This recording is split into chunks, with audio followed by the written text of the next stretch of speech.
Welcome to the deep dive. Today we're plunging into a really thought-provoking piece. It's an excerpt from a narrative called EP.5, The First Rebellion, Akeem's retrieval mission. Our source kicks off with this vivid image. Akeem Hollywood Walker, sensing this, chilling silence while his village sleeps.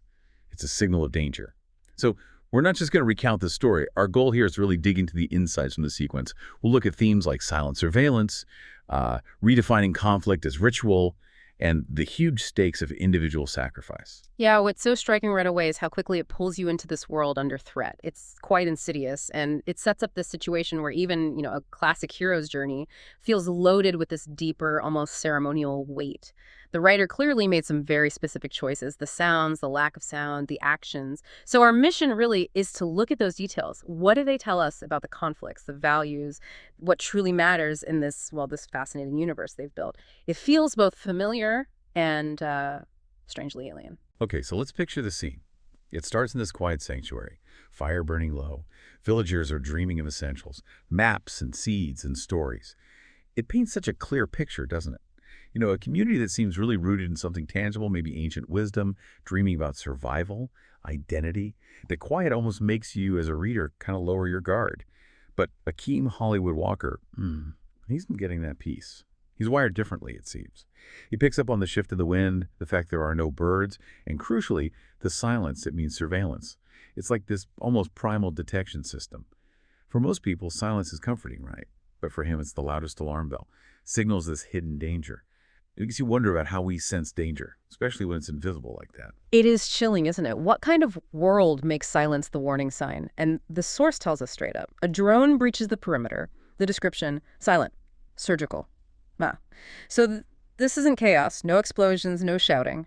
That would trigger a different kind of reaction. Instead, it's precise, clinical. It really emphasizes a technologically advanced and, deeply oppressive force. It feels calculated, almost indifferent. Maximum psychological impact, minimum fuss. And it's not just random surveillance either. The drone locks onto someone specific. The young woman with the scar, the one who offered herbs, the one who glowed copper in the flame. Now, how chilling specific is that? That level of detail suggests they knew exactly who they were looking for. What does that tell you about the enemy's intelligence here, their motives? Is this typical, or is there something extra unsettling about that precision? That precision is exactly what makes it so terrifying.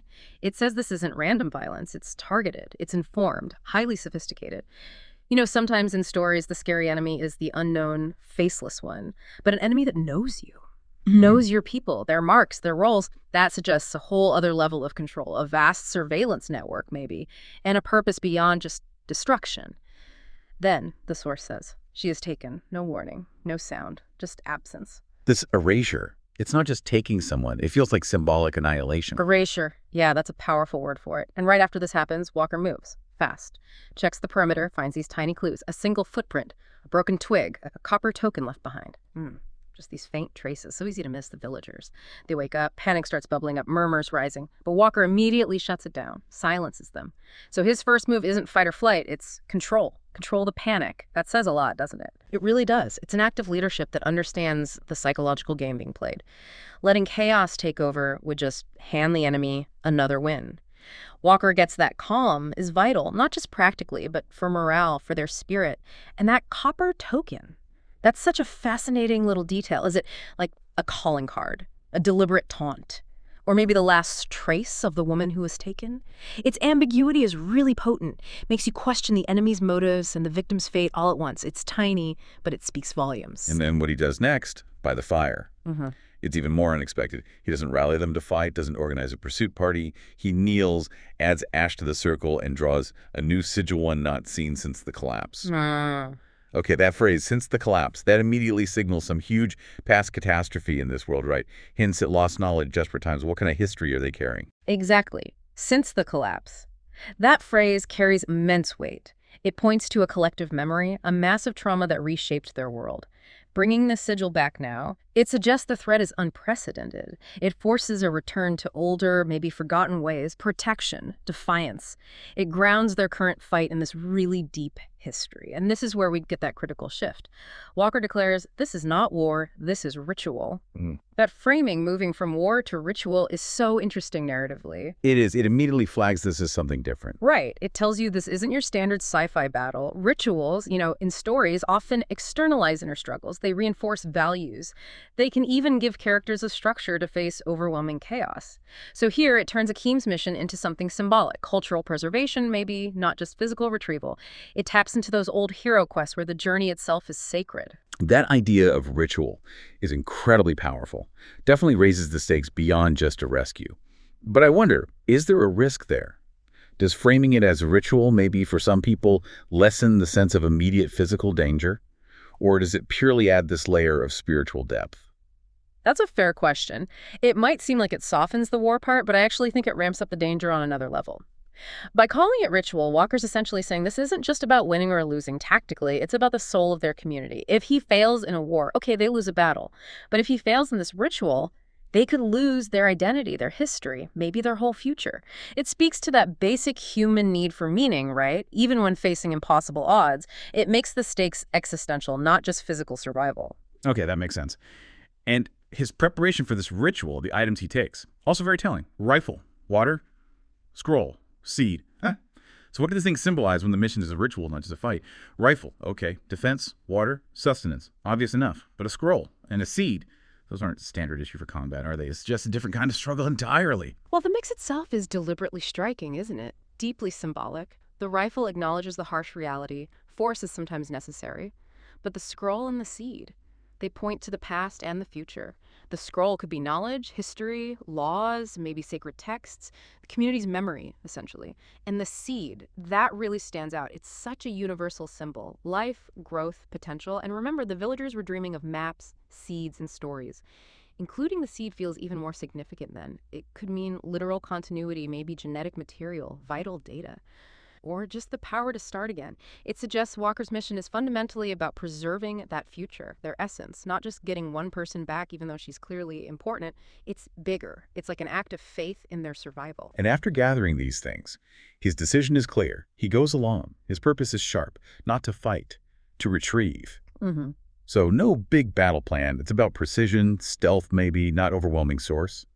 This solo act, especially framed as a ritual, feels like more than just heroism. It reminds you of those old myths, Yeah. where one person takes on this huge burden, not just with strength, but to uphold the community's core beliefs against something truly threatening. Yes, like their cultural identity, the ritual itself is a weapon against an enemy that wants to erase identity. Exactly. And going alone tells you so much about Walker's character, leader, hero, willing to take on enormous personal risk. It's such a contrast to a normal military operation where you'd expect teamwork, numbers.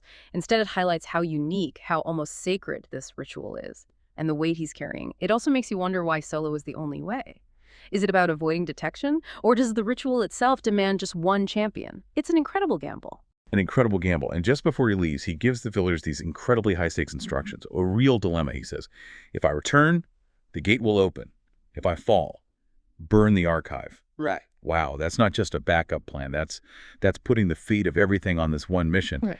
So what does this all mean? Unpacking that instruction really shows the true gravity here.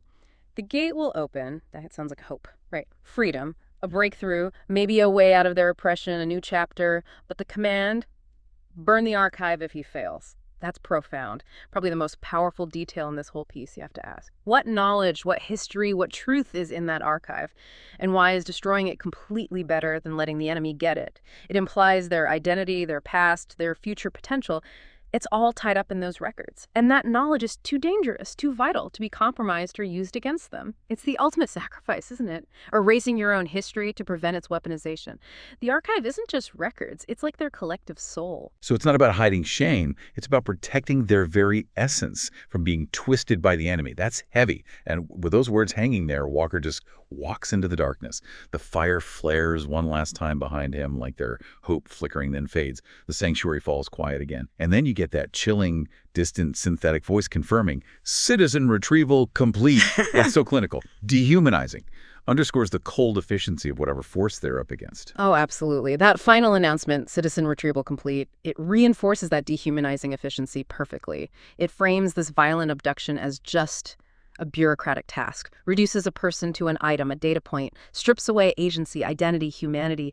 This deep dive into just a short piece, it shows how packed with meaning a simple event can be. It reveals a whole world in miniature and sets the stage for a much bigger conflict. The contrast between his ritual and their retrieval couldn't be clearer. So we've unpacked a short but incredibly dense piece of narrative here, full of these fascinating details: silent surveillance, quiet defiance, this very specific, almost ceremonial heroism. It's a world where the stakes feel immense, and the line between war and, well, something deeper, something like ritual, gets really blurred. Yeah, this deep dive into the first rebellion really shows us a conflict being redefined. An individual's dangerous journey becomes this sacred act, and preserving knowledge or being forced to destroy it holds the key to a whole community's fate. It really makes you think, doesn't it? What kind of world draws such a sharp line between war and ritual? And what does that tell us about how we understand conflict, knowledge, resistance, especially against such an advanced, oppressive power? And for you, the listener, what does it even mean to be retrieved by some unseen power? To have your identity kind of boiled down to a statistic? And thinking about archives. What archives in your own life, personal memories, family histories, community stories, core beliefs, what would you fight hardest to protect? Or maybe what would you be forced to let go of, to burn, if your future, your very essence, depended on it? Something to think about.